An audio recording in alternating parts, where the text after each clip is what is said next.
السلام عليكم ورحمة الله تعالى وبركاته. وضاح الردفاني حارس المنتخب اليمني للناشئين الذي تسبب بإسعاد 30 مليون يمني وإسعادهم وفرحهم، وهو من أهم أسباب النصر، وهو الحصن المنيع للمنتخب اليمني ولليمن كامل.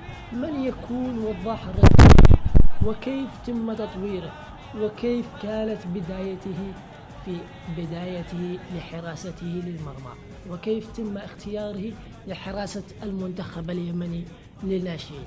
واليوم سوف نتعرف عن هذا التفاصيل كاملة، لكن قبل ما نبتدي طبعا اشتركوا وفعلوا زر الجرس واضغطوا على لايك للمقطع إذا عجبكم، وهم شي تفعيل زر الجرس وتعليقك بالمقطع. وخلونا نبتدي ونشوف من هو وضاح الردفاني ونشوف معلومات عن وضاح الردفاني.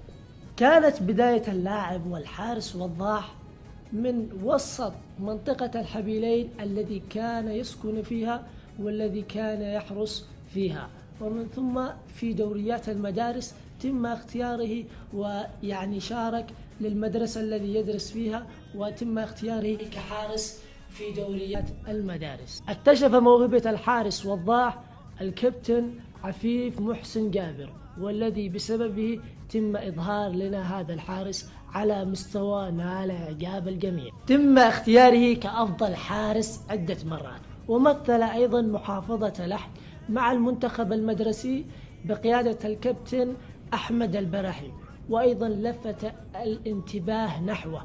وعندما سأل الكابتن قيس اللي هو المدرب حق المنتخب اليمني سأل البرحي فأشار إليه بهذا الحارس، ومن ثم اتجه المدرب قيس وأخذ هذا الحارس وبدأ تدريبات من أول ما بدأ المنتخب اليمني تدريباته وهو كان معهم.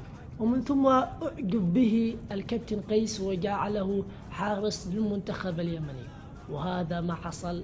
وشفتم الفوز وشفتم يعني حراسته وإبداعاته، يعني تألق جدا في المباريات كاملة وتألق جدا في ضربات الجزاء وصد 2 من ضربات الجزاء، يعني أسعد 30 مليون، وهو من أحد أسباب نصر المنتخب اليمني وحصوله على الكأس.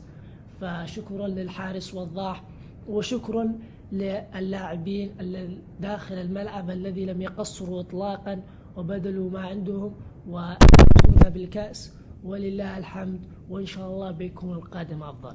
وهذا كان مقطعنا لهذا اليوم، والسلام عليكم ورحمة الله تعالى وبركاته.